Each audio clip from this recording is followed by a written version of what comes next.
Hi, I'm Noel New, the songwriting therapist, and I have a statement for you. When we are trying to develop ourselves, personal development, self-help, growing ourselves spiritually and expanding our consciousness, the reality is we're changing how we are living our lives, not who we are.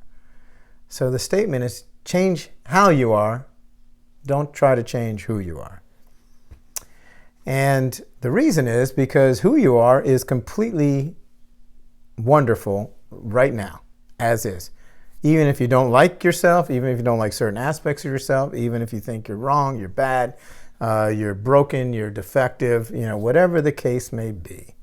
Who you are is behind and underneath and beyond all of those aspects. Those are how you are in this life. And whatever we can do to shift, alter, change, grow, expand, heal, I dare say even fix, I don't like the word fix as much, but definitely heal those aspects, that's what we're looking to do in this lifetime, through growth. But it's not changing who you are.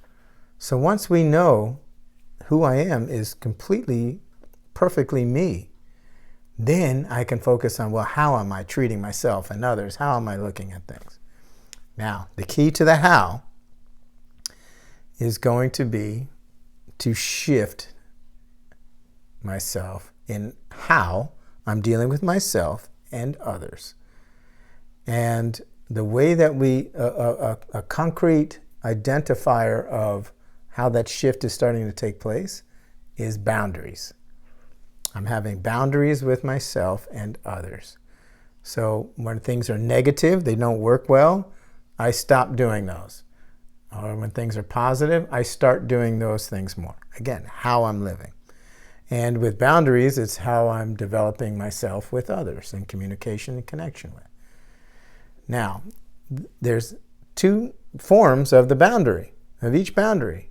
A healthy boundary is external and internal. So, a lot of people, this is a whole new subject. It was for me years ago, and I had no boundaries and wasn't taught any. So the first one we look at and work on is external. And a healthy external boundary is flexible and firm. It's not rigid, and it's not loose. And by the way, these are some of my previous talks using these different words, mechanisms. But it's movable. So I set a boundary. It looks like this. So my boundary with you is this. Meaning, if you're really difficult for me, I can put it out here. Or I could bring it in here. But it's still a boundary. I set my boundary. It's not this. This is rigid and it will collapse and create resentment or break or too far or hurt other people. And it's not this, whatever, and then there's no boundary there. It's just this, and then I open it, I close it, I open it, I close it. This is how I healthfully and healthily interact with others. That's an external boundary. Now, the key is a lot of times we can get that under our lesson book, and start working with that, and I can set boundaries, and I set boundaries with her and him and them, and But now, there's an external, but there's also an internal. And the internal boundary is how I'm treating myself and how I'm looking at myself and how I'm creating this life for myself. And if I'm stuck with not being able to connect with myself, then all these boundaries out here will be better. It'll help me to have a more effective life, but it still won't be fulfilling. It might be a little more free with some aspects of being caught. It definitely won't be fulfilling because now inside I'm still having resentments. I'm still having and by the way, the goal is not to never feel bad or upset or angry or hurt or sad. That's not realistic. The goal is to just be able to intuitively know how to handle those things when they come up. And that's really changing how we are, not who we are. It's okay. I feel sad. Let it be sad. my internal boundary would be like, okay, let's let some sadness up and out, regardless of what I'm doing with people out here. If I'm feeling really, scared, okay, let's let some fear up and out so that we can create ourselves, and open it up. And thus the same thing with I'm feeling, self-hatred, self-loathing. Let me have a boundary with that, because it's okay to feel that pain and hurt and sorrow.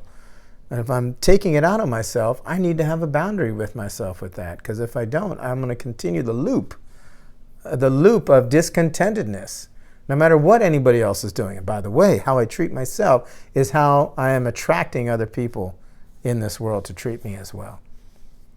So it's really important, these internal boundaries, that we are also firm and yet very open, honest, respectful with ourselves, in how we deal with and treat ourselves, with the, holding that positive regard and space for ourselves, so that we can then, what that does is shore up our externals where, they can be challenging with people in our family or at work or, our significant other, things like that.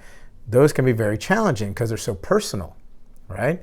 And so if we just put them like this, we're not affecting the internal and the real of why it's so personal. So then we create the boundary within ourselves. And by the way, the boundary is not just closed, it's also opening. I am opening myself so that I can then have the boundary here with you, and I could either open that or not. But I'm already clear with it myself. I'm taking care of my needs internally. So internal boundaries to help us to really connect with ourselves, to change how we are dealing with our lives on the external, what's happening out here. And the more that I'm connecting with that and setting healthy boundaries within myself of love, respect, kindness, compassion, forgiveness, acceptance, empathy, all these good things, then I'm holding space here where I allow that in and give it out. And when it's not coming in, boundary, because it doesn't fit what's going on in here. Thus, I've just changed how I live and how I am, not who I am, because that's the same no matter what I do. And it is truly a being of love and light. And so I have that. I focus on dealing with that inside and outside, and thus more towards a life of freedom and fulfillment.